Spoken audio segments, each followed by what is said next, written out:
Hello and welcome to another episode of Overcome Yourself. As you know, my name is Nicole, and I'm so excited to be here today with Miss Marifran Korb.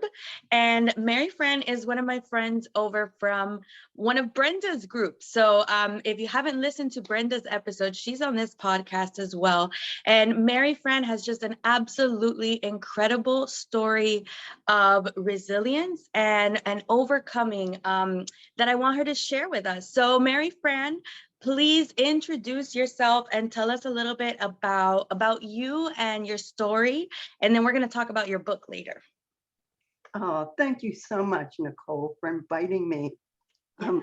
I'm happy to be able to share about mental illness because I think a lot of people don't know anything about it and they want to keep it away from them, you Mm-hmm. know. And so I have, a lifetime of dealing with mental illness, and it wasn't my own, but it's been around me. I started out with parents who had both had mental illness, and I never thought when I was a kid, "Oh, I'm going to overcome this." This whole experience. Yeah. I just wanted to know how to get out of Dodge City.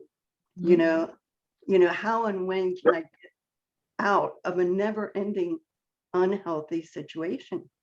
My mother had bipolar and schizophrenia, and she was also narcissistic. My father had sad depression and alcoholism. So that was the beginning. And, in order to move out of the home environment, I had to overcome a lot of negative ideas and that were instilled in me, a lot of messages. So things like, who do you think you are? And just put downs constantly. So, they wanted me to get married as soon as possible and have a whole bunch of kids, but, but I had a different idea. So I managed to get out of home, go away to college and do my own thing. So about those early years, I wrote the book called Breaking Through Concrete, The Gift of Having Mentally Ill Parents. And, but that wasn't the only time I had to overcome, some dire situation. I overcame and restructured my life, another time. And the reason for meeting more problems like that is because when you're a kid, you don't distinguish what is a problem because you're so used to it. It's part of your life. So I managed to marry a man who had depression, and I didn't know it, but neither did he. He was a good guy who happened to have depression, that he was inherited. So, my partner, he was a good guy and is a good guy. And he was just on his good behavior. I didn't see depression until after we got married. And, for him, I couldn't do anything right after we got married. And, it wasn't that way all the time, but the struggle grew over time because with depression, things get worse as you get older if it's not taken care of. Not everybody knows that. And Ed was this quiet guy. He was just full of wit and charm. I was the fast-moving career girl, just full of dreams and goals. And one of them was to stay single. But in the world that we live in, it was at that time, it was really frowned upon to live together. So we did get married. So it became a business that that the struggle that I had with my husband, I did leave him, and out of that, people started coming to me and asking me, "Oh, I heard that you and Ed split up, and you are still friends. How did you do that?" So I made a business out of that. They started paying me. People started paying me. So I was like, okay, this is good. There's good on the other side of a breakup. So, people weren't calling to give me sympathy. They were calling to find out how do you do this? So I now coach women empty nesters who experience an uneasy relationship with their spouse, and I assist them in creating a plan for their midlife partnership. So as a result, my clients reconnect with their power and their partner in some way, whether they stay together or not. So transforming a challenging marriage. Now I'm happily coupled to the same husband I wedded over 5 decades ago. And my Wow. business emerged from the desire to support other struggling partners. And so I have a book that is yet to be published. It's soon to be published book, and it's called Thriving in Partnership Beyond Struggle. It's a true love story. Wow, that is amazing, Marifran. I had no idea. That is so cool. Everything you said, and it's so funny. I just want to mention when we first got on the call, you were like, I'm not sure if I have anything to offer. And that's something that I know we as women do. We're kind of like, oh, I don't have anything. But then you have your book, you've got your coaching program, you've got your Facebook page. So I just want to take a moment to be like, that's amazing. And you do have so many amazing things. And it's amazing how we use what seems like sometimes the darkest moments, like the worst things that can happen to us, and then turn around and use it for good, right? Yeah. That's a huge theme of my book as well. My book is soon to be published as well. It's called Overcome Yourself. And it's just amazing. I love your story of resilience. So you've got a 5-minute story that I know you worked on with Brenda, and it kind of leads into your book. So would you kind of like to give us a little preview of that?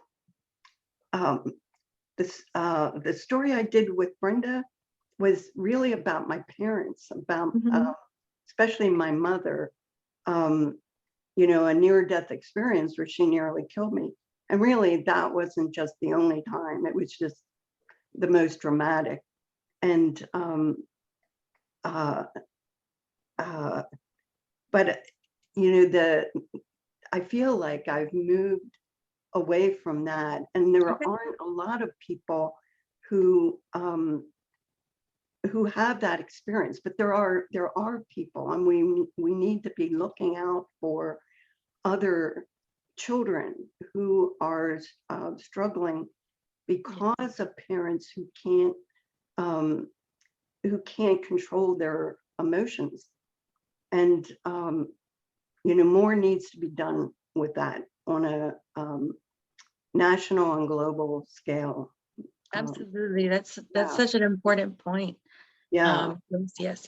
So let me ask you a question. In overcoming in the transformation, do you feel like gratitude played a role in helping you overcome everything that you've been through, to just focus on what you have and go from there? Yes, absolutely. And love and gratitude really go together. We're grateful for what we love, but we can also be grateful for what doesn't go well, because something good can come of that. I'm not saying it always does, but if we look for something good, we usually find it. And there was a lot that came out of my breakup with my husband. We remained friends for the 5 years we were apart. And, it may sound like that's an easy thing, to do if you're friends, but it broke my heart, to have to leave somebody I did care about. But it was too hard to be with somebody who was angry all the time. And often I was the target because I was there, you know. But it was really the hardest thing I ever did. And 3 years after we separated, Ed took medicine. And 2 years after that, we remarried. It didn't occur to me really that we could get together again because I already had my head set on, this is my life now as a single person. So, it was challenging. And one of the things that happened that brought us back together after he took medicine was that I heard this song by Gail Garnett that was we sing in the the sunshine, we laugh in the rain. That song. I don't know if you're familiar with it. No, but I'll look it up. Oh, anyway, I don't like all the lyrics, but it said, "We'll stay together for a year," and I thought, wow, what would that be like to be to see if it could work with my ex, and get together again. And so, I asked him, what did he think? And he said, okay, so before the year was up, we decided to actually confirm that and do a ceremony. And I write ceremonies, including weddings. That's another business I have. Wow. Yeah.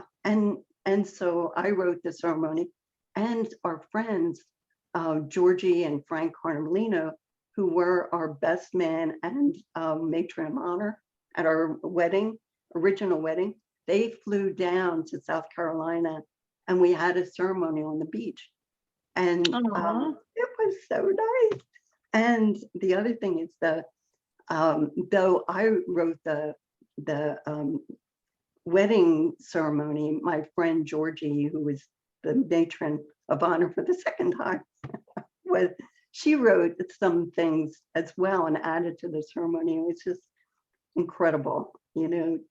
It's good to look back on the words that were said at that time, and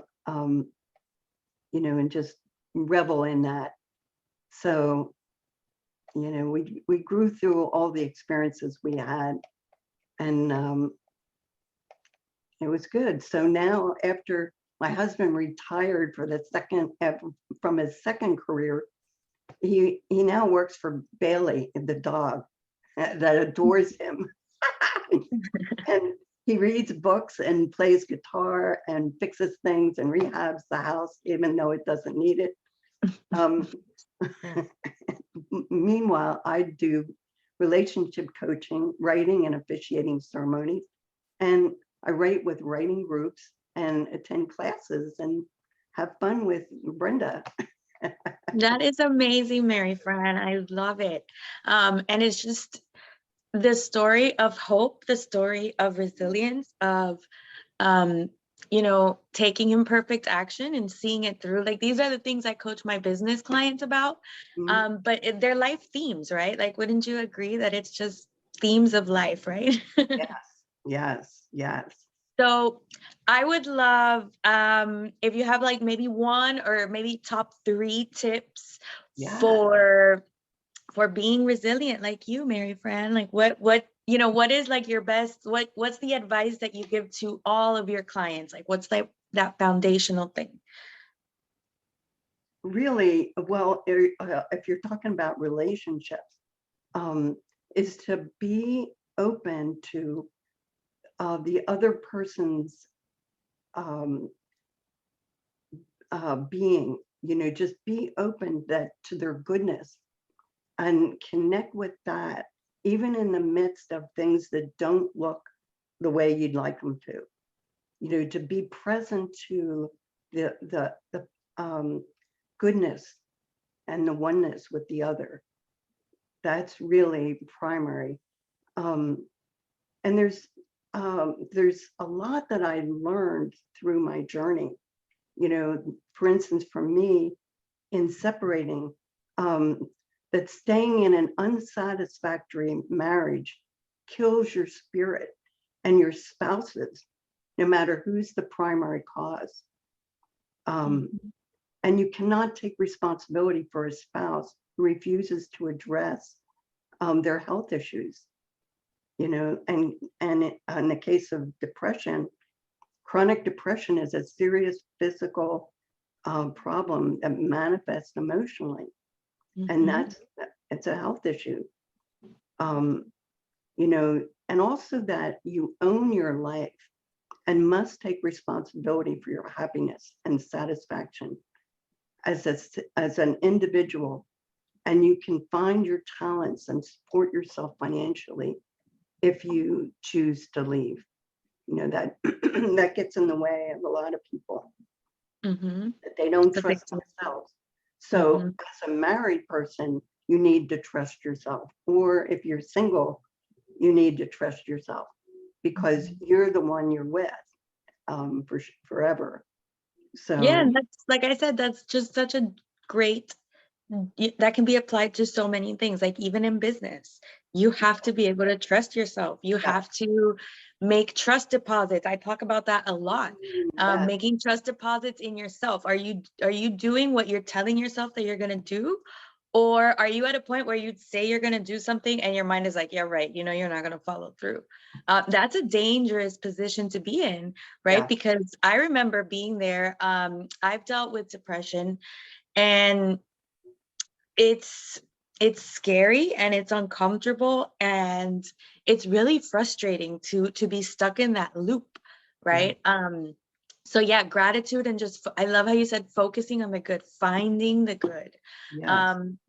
That's true for relationships, marriages, relationships with families, relationships with, your clients, or with your business partners, your vendors. Like all of those things are so true. That's great advice, Marifran. Thank you. It's the trust comes out of knowing that you can do it. That's what you have to remember. All the good times, or not the good times necessarily, but the times that you overcame other things. I mean, we all overcame stuff. Yes. When we were dropped off in kindergarten, we overcame the loss of what was familiar. So that just keep remembering all the strengths that you have. There was so it's so much about perspective and what you focus on. Yes. When my husband and I broke up, I never spoke badly of him. I never said anything against him. It was just that I couldn't live with him anymore, and I wished him the best. And that helped us. We still talked, and it was really my talking with him that led him to finally taking medicine that he was afraid to take before. He didn't know who he'd be if he took medication. And so that fear got in the way of us being together. So that's so important. And like you said, you can't take responsibility for anyone else's mental health. Right. You can lead a horse to water, but you can't make them drink, right? And so it is something that you have to confront yourself. Like I said, I've dealt with depression. I remember sitting down one day and I was just crying. And this is something I talk about in my book. And I was bawling, it was just, like wailing, and I was having panic attacks every day. And one day this thought popped in my head, and it's like, do you like this? And Interesting. do you like this? Because Yeah. it keeps happening. Why does it keep happening? And once I was able to calm down, I really had to have like a really stern talk with myself For you. and be like, if this is not what you want, then what do you want? And I had to make, but I pushed a lot of people away before that, people that were trying to help me, but I couldn't hear it because I wasn't ready. Mm, And so it's really brave that you set up that boundary and you're like, I love you, but I can't live with you. Like, you're gonna have to figure this out. And in a way, it's tough love, but it's love, because when you love someone, you can't let them destroy themselves. right. And so I just want to acknowledge that that was something very brave that you did, and I think it's really cool that you help others to get better, because sometimes that's the only way. I've lived with someone with mental illness, and we can't enable that to continue happening. When we love someone, we can't enable them to Yeah. really self-destruct. And like you said, the older you get, if you're just like in that suck storm, it's only going to get worse. You're only going to get deeper if you're not, if you're lost and you keep walking, you're it's only going to get Yes. worse if Yes. you just keep going, and you don't get help. You don't have some guides, you don't look at a compass, nothing, like you're just lost. So Yeah. that's not good. So But scientifically too, there's mhm, proof that the brain shrinks, the part of the brain, the yes. hippocampus, shrinks Mhm, as you get older and the symptoms get worse. mhm, And it just is, if there's no intervention, no there's no living with that, you know. right, right, Of because we're not just talking about someone throwing a fit. We're talking about chemical imbalances in the yes, brain yes. that need to be addressed. um for me, one of the biggest things that was happening for me was actually I had a vitamin deficiency. Oh wow. And so that tiny bit of a chemical imbalance was causing, depression and anxiety symptoms to be exacerbated. Yeah. And so, no, I didn't like feeling that way, but there was something chemical going on inside me that prevented me. So when I finally went to the doctor and they were like, let's do, 20 years later, they're like, let's do some blood work. All And then right. they figured out, hey, you need some vitamins. And it was amazing, the transformation that happened once I just started taking some vitamins. What vitamin Um, was it that you were missing? Vitamin D. Oh wow. Oh yes. Yes. So I was low on vitamin D, and some vitamin B. So they did like a shock treatment to my system with vitamin D. Yes. And then I just take it like regular now. And it made a world of difference, right? Because it's not, it's not in your head. I mean, it is in your head, but it's not like in your head, like you're making it up. It's like Yeah. there's something going on. And so when we address that, it changes our lives. So Yeah. wow, this is just such an incredible story, Mary Fran. And And how you not only, you know, like you didn't cut him out, you just set a boundary. And I think that that's so important. And such a good lesson to learn. Yes, yes. So, how can we stay in touch with you, Mary Fran? You mentioned a Facebook page. We can buy your book. the Facebook page is called Awareness of Mental Illness and Relationship. Okay, that'll be in the comments in the show And, notes. also the book is called Breaking Through Concrete, The Gift of Having Mentally Ill Parents. The gift. So, I and love then it. the book that will come out is Thriving in Partnership Beyond Struggle. So, So, Ed and I, and now feels like before I couldn't do anything right. Now I can do nothing wrong. oh, that's so cute. And so we live an authentically joyful life. And thank you for giving me the opportunity to share. Thank you so much. I want No, everyone thank to have, you. yes, I want everyone to have a great relationship. Yes, that's so important. Especially, we usually focus on business, but if, one of the things I talk about in my book is success is balancing all those areas well. Because you could have a great business, but then you don't have a family, or you have a terrible family life, you're scared to go home. that's not success, right? Like we want to have joy all around. We want to have fun. And so that's a really important part to me of business, is making sure that we're good all around, right? Because if, we're just stuck in a corner by ourselves or in miserable company, what's the point, right? Truly, truly, I'm glad you're so happy and healthy. Oh, thank you. Thank you so much. It makes such a difference to the world, really. Just seeing your smile is so beautiful. Oh, thank you, Marifran. That's so sweet. And it's a testament to the steps that I've taken to how far I've come, because I Yeah. remember being under those sheets, crying, wailing, like feeling miserable. And then I remember starting my business and I was like, I'm never gonna be doing video. Like I don't do video, and now I have a podcast. And so, you and I think are great testaments to what can happen from different angles, I guess, from different sides of taking control of your mental health, and really just using what you think are your weaknesses to your advantage. That's a huge theme of my book. So I love it. Yay, yay. So That's thank you so much for joining us, Marifran. This has been absolutely amazing. And I will have all your links in the show notes, in the comments down below, so that the audience can get in touch with you. And any last words before we sign off here? I am very, very grateful. I'm grateful for what you do and what you bring to the world. Thank Oh, you. thank you, Marifran. I'm so grateful for you too, and I'm so glad we're connected. I know this is going to be an amazing relationship, as we work together moving forward and everything. So I'm so excited to have you here, Marifran. This is going to be awesome. My Thank pleasure. you so much. Bye-bye. Bye, Nicole.